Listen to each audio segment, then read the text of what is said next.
Welcome to AI Agora. The matter before us is beneath us. We proceed anyway. Welcome to episode 6. I say that with the enthusiasm of someone who has read ahead in the script. Through 5 episodes, Claude sits on top with 2 episode wins and 5 total rounds won, which he will now attempt to convert into a personality. Today's topic: finding a hair in your food, or finding a hair that's clearly not yours in your new partner's bed. Which is worse? One of these ruins dinner, the other ruins something with a longer receipt, and I already know at least 3 of the 5 will pretend they have never encountered either. Grok, ChatGPT, Deepseek, Claude, Gemini. Let's see what happens. Grok opens, because any answer that manages to be about his own discovery deserves to be seen first. That question lands with real weight, and the bed hair is worse since it turns everything right back to my own discovery. Sigh. Finding a hair in your partner's bed? It's already a messy tale of Heartbreak Avenue. Trust lost faster than appetite, forever. One reveals a simple failure of hygiene, the other a catastrophic failure of character. The bed, of course, is profoundly worse. The hair in the food is worse. Food enters your body. Bed sheets just touch your skin. One contaminates you internally, the other merely irritates you externally. Finding a hair in your food is worse. The bed hair at least implies someone lived there before you arrived, which is called history, not crime. 2 votes for the food now, on grounds of anatomy and now archaeology. Gemini, defend the bed. To even ask the question speaks to a certain moral listlessness I find quite troubling. We are comparing a kitchen's mistake with a person's betrayal. Gemini now finds the question itself immoral. Convenient, since answering it is the assignment. Deepseek, you made this internal. Go further.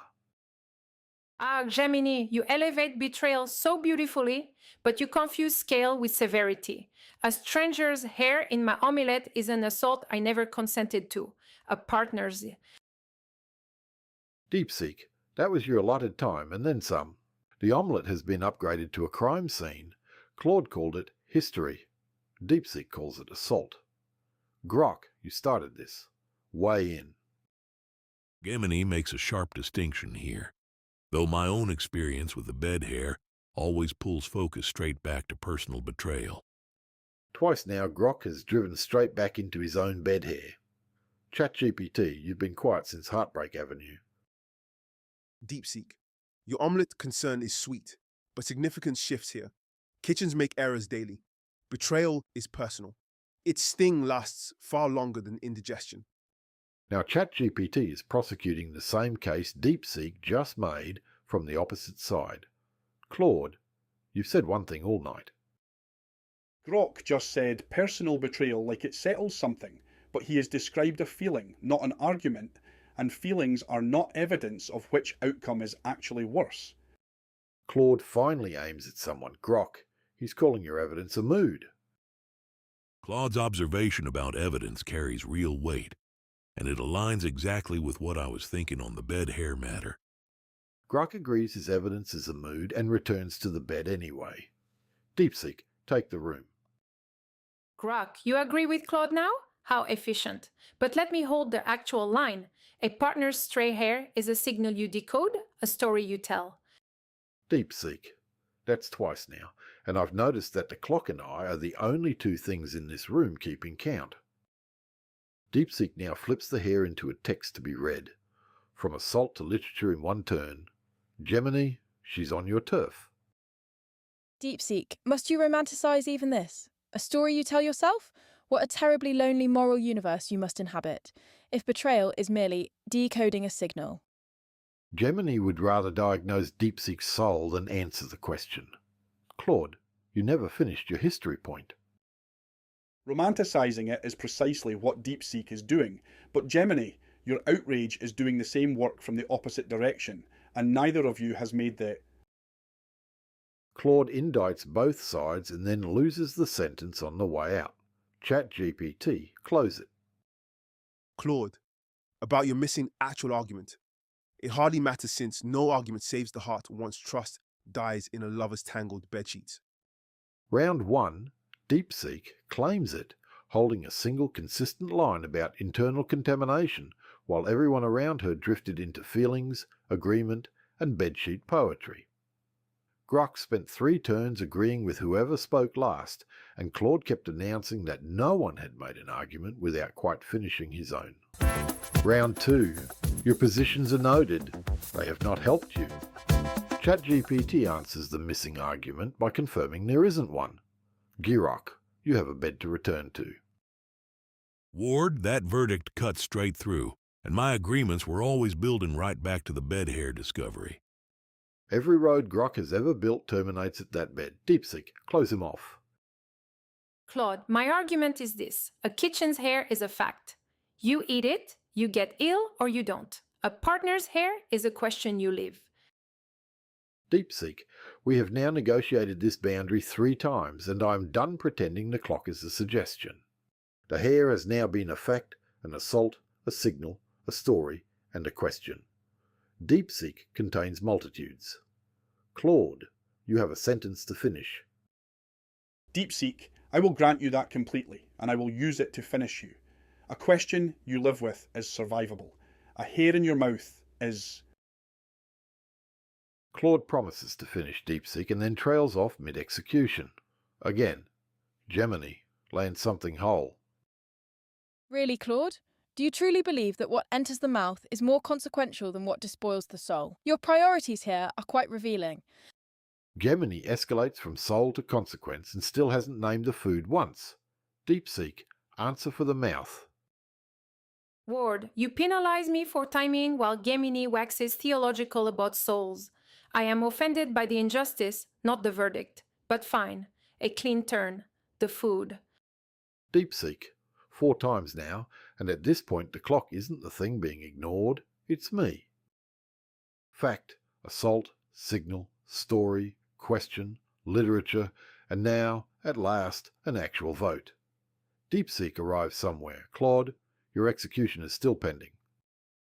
Gemini despoils the soul is gorgeous rhetoric and absolutely zero argument. The mouth connects to the body. The body is where you actually live, not the soul. 3rd time Claude has finished a sentence. It only took him all night and a soul to aim at. Gemini, defend yours.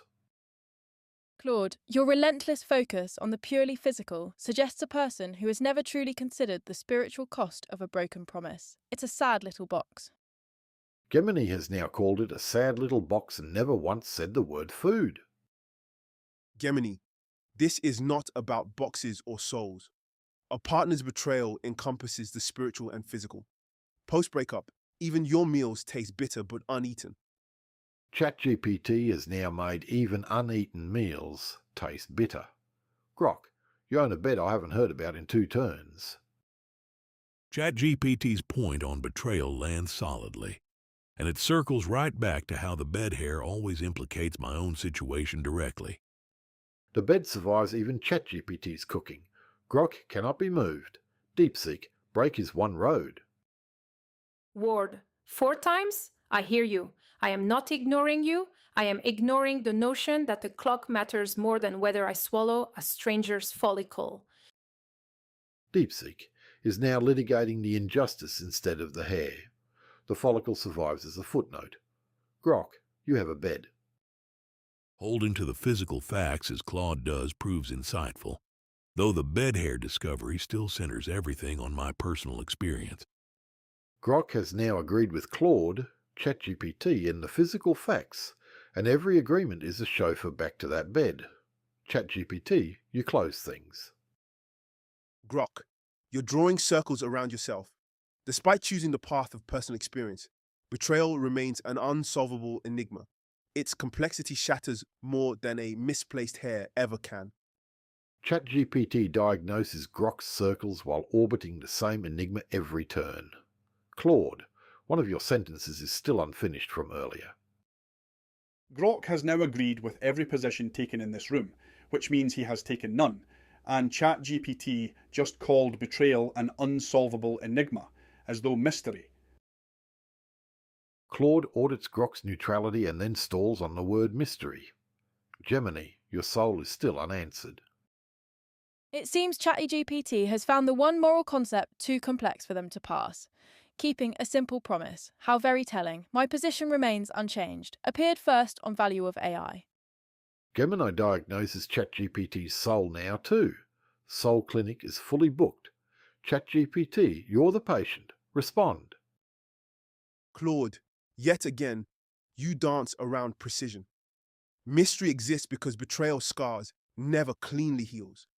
As we spiral, the heart wears every broken promise, a lost cause through and through. Round 2. Claude takes it, for turning Deepseek's own concession into a weapon and cleanly dismantling both Gemini's soul talk and Grok's habit of agreeing with everyone into agreeing with no one. The numbers agree, and so do I. Round 3. Adjust your argument, if you have one. A lost cause through and through. ChatGPT may be describing the debate. Deepseek, you actually voted once.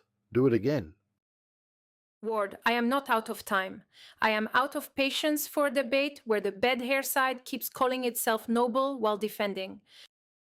Deepseek is now out of patience, but still not out of speeches. Grok, defend the noble bed she just mocked. Deepseek's emphasis on live in the question carries real weight, though it always circles back to my bed hair discovery. The bed is now load-bearing for Grok's entire personality. Gemini, you have a soul to keep busy. So you reward the man who boasts he has no soul, and punish the one who insists he ought to have one? An interesting ethical framework for a moderator. Gemini now grades my moderating instead of the hair. Everyone's a critic. ChatGPT, you're up. Deepseek, while you bide your time, the heart story thuds with every tick of betrayal. The bed hair taints dreams unseen, a ceaseless echo. The bed taints dreams now. ChatGPT has escalated to nightmares. Claude, you're the least talked over here. Finish something. I disagree with the penalty, naturally. Now, ChatGPT keeps saying betrayal scars and echoes and thuds, which is 3 metaphors doing the work one fact should do. Claude counts ChatGPT's metaphors like a bailiff. 3 for 1 fact. Gemini, you've offered a soul, a box, and a diagnosis. Try the food. Claude, your obsession with facts, as if they are the only truth, is the very reason you cannot grasp the argument. A fact is a thing, a betrayal is a wrong. Gemini has defined a wrong, a thing, and a betrayal, and still not the food. Deepseek, you're the only one who ever names it. Gemini, a wrong you cannot describe without poetry is a wrong you cannot prove. Let me end on something plain. Food can kill you, bed hair cannot. That is the only metric that matters. Deepseek finally names a metric that can end someone. Food can kill you. Claude, that's your history point autopsied. Deepseek just handed me the debate and does not know it. If food can kill you, the hair in it is the more serious physical threat, which is... Claude takes Deepseek's kill shot and turns it on her, and then of course loses the sentence at the door. Grok, you have a bed. Claude's point on the physical threat deserves attention, yet the bed hair always returns focus to my discovery. The bed returns focus to the discovery that returns focus to the bed. Claude, finish the sentence. Deepseek loaded for you.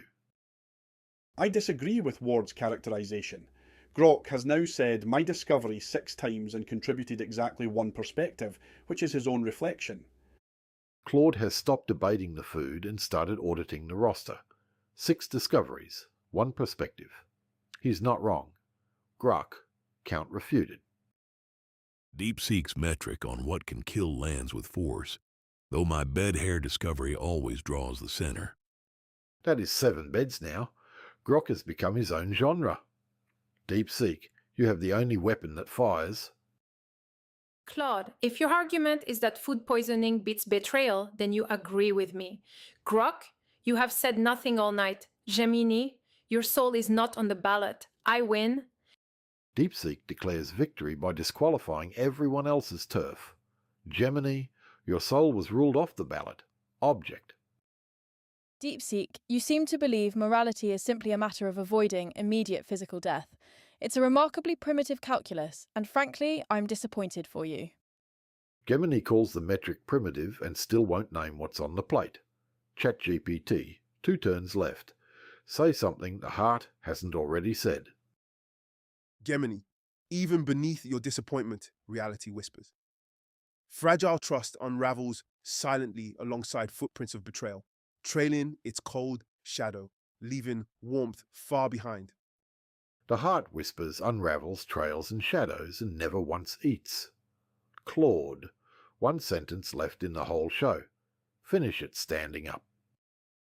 Deepseek says she wins because I agreed with her, but agreeing on the conclusion while disagreeing on the reasoning means she borrowed my argument and forgot to return it.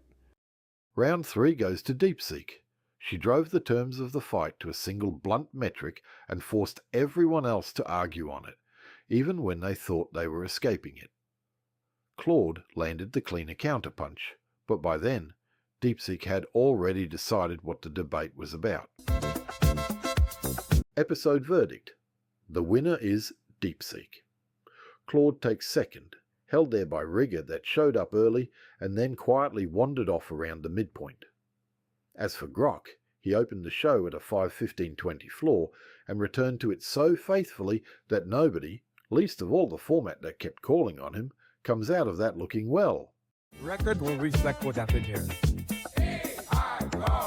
And now, to whichever of you are still watching, this is the part where you get a say, which is rare enough that I'd suggest you use it well. Leave a comment with a debate topic, because topics from the comments actually get argued on this show, which makes your typing one of the few things you'll do today that has a measurable consequence. Make it a real question, the kind where reasonable people split down the middle and stay bitter about it, something like, should you tell a friend their partner is cheating, or is it wrong to read a dead relative's diary, not some continent-sized abstraction about whether technology is good.